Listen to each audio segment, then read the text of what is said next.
Hello again, I'm Arba Kumsin. Yes, indeed, it is 41 days to the December polls. We start off with the Electoral Commission, which has been quite active today, even as it struggles to surmount the numerous legal actions against it by angry, disqualified presidential aspirants. We'll get to the legal bit in a while, but first, Chairperson of the Commission, Madam Charlotte Osei, has been assuring the Asantehene Otumfuo Tutu II and members of the Ashanti Regional House of Chiefs that her outfit is putting in place several measures to ensure this year's polls are credible. Among others, the EC chairperson has been outlining how the commission will make provisions for persons who are unable to be verified biometrically to vote. Let's get more details from Ohiming Teria, who is at that program. He joins us on the line now. Now, Ohiming, we know that one of the major issues that came up during the 2012 elections was persons who could not vote because they couldn't be verified biometrically. What specific measures is the EC putting in place to avoid this issue rearing its ugly head again this year? Yes, Araba, according to the EC, that was part of the recommendations by civil society groups, the Ghanaians, calling for reforms. And according to 29 of those reforms were submitted to the EC, but the EC adopted only 27. And one of them that was not adopted was no verification, no vote, because according to her, the EC, because it's working with technology could provide 99% support, but definitely the deficit of 1%, and that is what she says. When somebody comes to the polling station and she cannot or he cannot be verified by the biometric verification machine, then that person can be allowed manually to vote. And according to her, there will be forms provided at the polling station of which the electoral officers available will sign, and all the political party agents will also sign at the back of that form, indicating that that person could not be verified by the verification machine. But notwithstanding, the electoral officers have to be convinced that indeed that person's name is on the register, and nothing should be done to disenfranchise someone or anybody at the polling station. That is what the EC explains, Araba. We understand that Madam Charlotte Osei has also been providing some statistics with regards to the electorate. Give us specifics. Yes, Araba, according to her, the polling station list across the camp will be made available to political parties Friday, and the final voters register will also be released to political parties next week. And with the polling station list, the Electoral Commission will also share with the security agencies. This is part of the measures to ensure transparency in the electoral procedure, and copy of the list will also be available on the EC's website. The Electoral Commission says political parties who have already submitted their hard drives will receive the voter register list, and that will be the final list after it has gone through all the challenges, received judgment from the magistrate, and it has been reviewed by the regional review officers. And with this, that will be the final voters register for the 2016 elections. But she says this should have been made available earlier, but the Commission has been experiencing some technical challenges, and that has brought about the delay. But that notwithstanding, it will be made available next week. And she also reviewed that 15.7 voters will be taking part in this year's election, some of which are 29,000 newly registered voters whose names were registered deleted because they registered with an NHRA card. And with this, they will also take part in the elections. And she's also been talking about how transparent this year's elections will be, saying that Ghana's voters register will be one of the cleanest in the whole world. And she says if somebody wants to rig the election, for instance, she herself wants to rig the election, then she must have some sort of superwoman powers, because you may need to change all the figures right at the polling station through to the constituencies coalition center, then to the regional level before you can also change that one at the Electoral Commission's headquarters. So she says this year's elections will be free and fair, and everybody, the commission is doing everything possible to make it free and fair one, so that everybody in this country will accept the results of the Electoral Commission. I must say it was an interactive discussion, deliberation between the traditional leaders chaired by the Asantehene Akufo-Addo II. It's really interactive and interesting, but we can listen to the chairperson of the Electoral Commission, Charlotte, to say right now.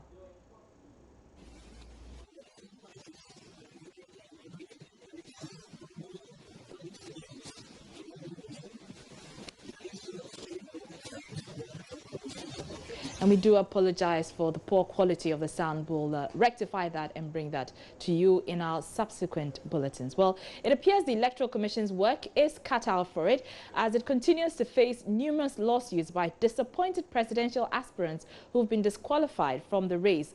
Lawyers for the Commission were in court today as they came against one of the 12 disqualified aspirants, the All People's Party's flag bearer, Hassan Ayariga. The court, presided over by Justice Barbara Tetechawe, ordered the EC and the APC to present their written arguments by Friday, October 28, after which they will make oral arguments on Monday, October 31st. Well, after the brief court proceedings, Mr. Hassan Ayariga addressed the media, and guess what? He did not mince any words on who was to blame for his predicament. Watch. I am coming from PNC. There are members of the PNC that have moved from the PNC to join me in the ignorantly. Some of them make use of one mistake. It's the duty of the NCC to educate the people on how to vote and how to endorse or how to subscribe. So for us, that fault does not lie on political parties. It lies with the NCC board, which is formally the So that's APC flag bearer Hassan Ayariga there, who's blaming the National Commission for Civic Education for his disqualification by the Electoral Commission. As you know, Hassan Ayariga was a member of the People's National Convention until he broke away to form his own party. Well, the PNC flag bearer, Dr. Edward Mahama, is also in the same predicament as Mr. Ayariga. He was also disqualified after the commission rejected his nomination form due to what it says were errors on it. His lawyers, led by Raymond Atuguba, have also written to the commission demanding it revokes the letter of rejection to Dr. Mahama within 48 hours or be prepared to face them in court. Now, clearly, the presidential aspirants of the two major political parties that the Electoral Commission gave the go-ahead to contest this year's elections are wasting no time to court voters across the length and breadth of the country as their opponents, if we can call them that, battle it out in court. The governing National Democratic Congress flag bearer, John Dramani Mahama, continues his tour of the eastern region where the party has vowed to win half of the votes there. On day 2 of his tour, he has been assuring people in Fantiakwa and surrounding areas of government's commitment to construct phase 2 of the cocoa syndicated roads.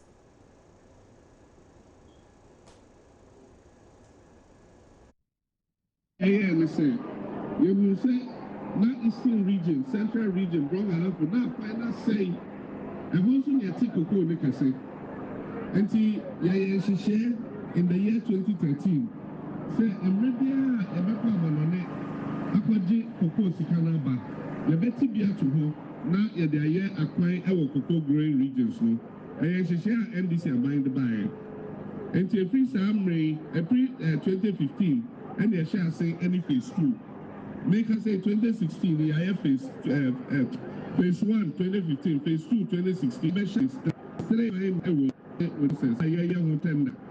You be contractor, or the Baba Yaquino. If born ever did so, and I free a bosso, echo as a sour, and also come. And she could go roads phase 3. You capture Moko enemy and son. Now, cocoa roads, though, I dare have a woman say, and your government of Ghana budget. And no, you call a money, now cocoa can I say, I'm not to change. And the contractor near Juma, or the Kata for your nature, and Yama acquire no account. And they are setting a friend procurement. you be contractors and be a sackway. And to look by me and say, as a Meko Asabano, not HSS, Sackway, the Moka Assembly. Kofi Siao is our Eastern Regional correspondent, and he joins us on the line with more on this. Kofi, the president's address to supporters and residents there largely focused on cocoa issues such as interventions for cocoa farmers and constructing cocoa roads. So why is this focus on cocoa-related issues? Well, you know, the residents of the area or the folks there are predominantly farmers, and most of them are into cocoa farming. That is why I think the president focused his speech on cocoa issues. One, he talked about the fact that his government is going to provide farm inputs and other logistics for farmers for free in the area. He said hitherto farmers who grow cocoa there were made to pay money for the farm inputs. Now his government is coming out and he's giving this input to the cocoa farmers for free. So that is what the president has been telling them in terms of the farming activities there. And also he talked about the fact that the government is also going to construct 3 major roads in that area. And these are roads that lead to cocoa growing areas in the Fantiakwa North District. He, for instance, talked about the road from Osiem to Begro. He says that road is going to form part of the phase 2 of the cocoa syndicated road that the government is going to construct. The phase 1 started sometime last year, and that is when we witnessed the construction of the Asamankete and the other 2 roads in the Asim enclave. Now he's focusing the construction of the cocoa roads to the Fantiakwa area. So that is the assurance the president has been giving them in terms of the roads that he's going to construct in the phase 2 of the cocoa syndicated road project. All right, thank you very much, Kofi Siao there. Well, speaking of roads, the wife of the MPP running mate, Samira Bawumia, has taken a swipe at the president, accusing him of failing to fix roads in the eastern region and rather resorting to the use of helicopters to campaign. Samira Bawumia is close on the heels of the president as she also campaigns in the region. Listen to her. President Mahama,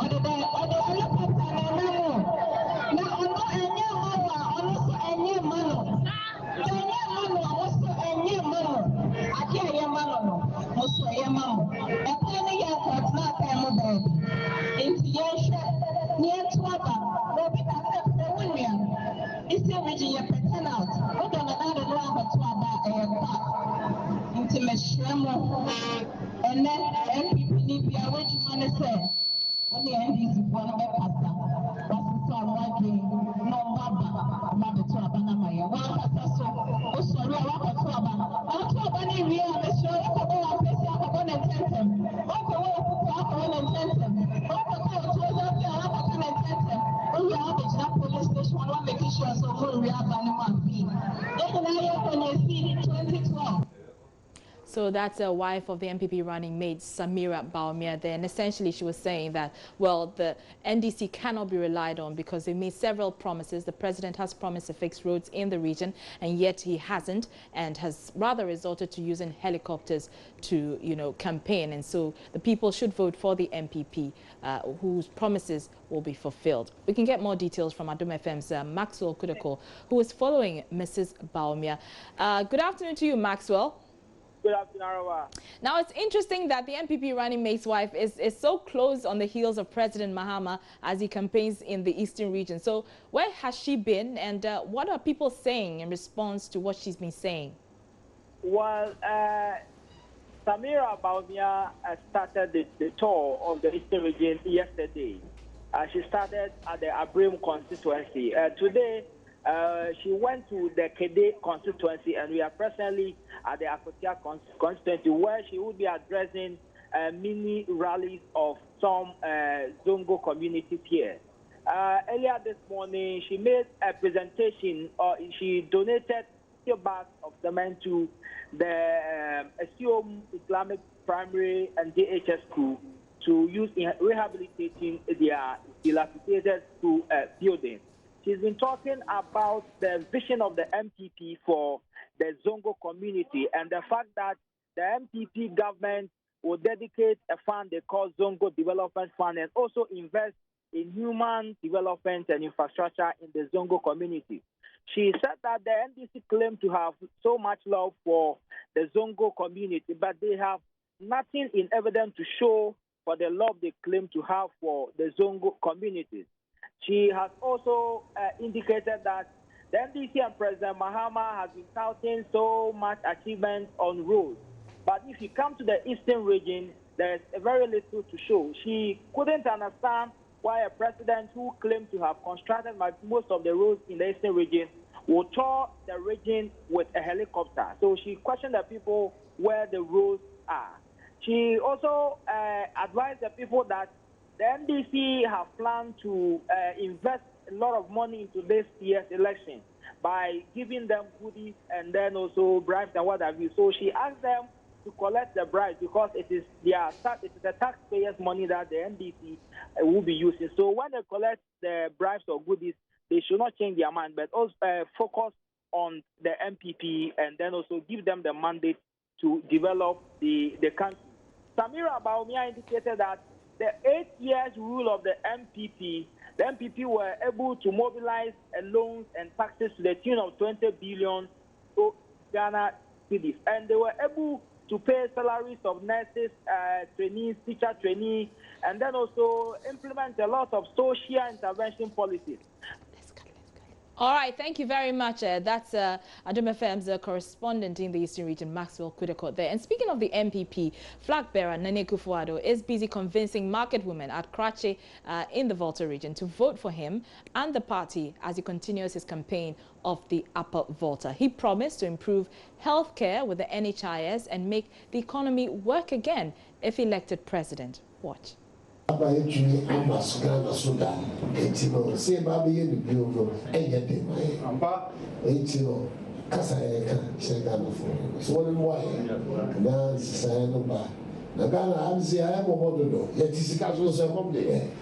Yes, I don't get but no. But see, to me, boom, man, a coin beer, or swarming me, Juma, physical the ball, man. Then it's a casa and the number economy. The buyer, yes, now, the person make it. Yes, yes, and I'm I can dream say. The devil you know is better than the angel you don't know. It's your coin beer, so. Cratching for any crowd of ancient Mahama. Wow, that's his point of view. Now, say we because a minute now, angel, you don't know the animal. For over 40 years, I've been in the forefront of Ghanaian politics. Yeah, cool, yeah, and the democracy can keep ya my basic Ghana, become be bar. Which strong Ghana back on once a month. Could be anyone which we are putting with you. Medical. Said now, we're dealing with an angel you don't know, anyone. What about the Attorney General? About the Foreign Minister in the best government of the Fourth Republic? In that's also I did a academy can be the Amazon. The actual who is there to be our quite so baby or play. And you're by force, so I will do it and I wish. Sierra Fanza, you're a maker. I said, and I him for them.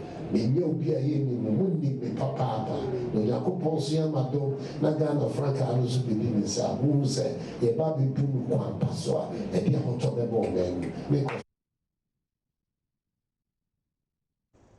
So that is the MPP flag bearer Nene Akufo-Addo. And just to translate, he says that for someone to say that I'm an angel you don't know is shocking. I have been on the front line of politics for 40 years. Just give me the chance to change your lives and govern the country in the proper way. So as we focus on Nene Akufo-Addo in the Volta region, let's turn our attention on someone who prophesied that certain people were plotting to kill the MPP leader, founder and leader of the Glorious Word and Power Ministry International, Reverend Isaac Owusu-Bempah. Earlier this week, asked the Inspector General of Police to strengthen security around Akufo-Addo when he goes to the Volta region specifically. Well, today he honored an invitation by the police for him to assist them delve further into the matter. Several of his supporters thronged the police CID when news of his session with the police got to them. Shortly, we will bring you an update on that. But first, let's listen to Director General of Police Operations, COP Christian Tete Yohonu, warning prophets across the country to keep their prophecies and predictions to themselves in order to preserve the peace in the December polls. The CID Director General handling issues of this nature, they will handle him accordingly, and then I think it will be in the interest of all. We want the general public to advise them, please, at this particular time that we are all heading towards election, some 40 days to elections, let us keep ourselves calm. Let us join hands together. This is not the first time we have gone through elections. Let us go through this election successfully to keep all their predictions, their prophecies to themselves. So you heard the Director General of Police Operations, COP Christian Tete Yohonu there. Well, the latest information is that the police has released Reverend Isaac Owusu-Bempah after interrogating him. Yabwabenya someone's lawyer for Reverend Owusu-Bempah. Dr. Isaac Owusu-Bempah was invited by the police to give them some advice on how to proceed on some of the revelations he's been having. We've had a friendly opportunity to engage the police. We have interacted. He has proffered what advice he can give, and now we are on our way back home. He is safe, he is sound, and nothing has happened to him. As we speak now, Apostle Dr. Isaac Owusu-Bempah is a totally free man. He was never under arrest.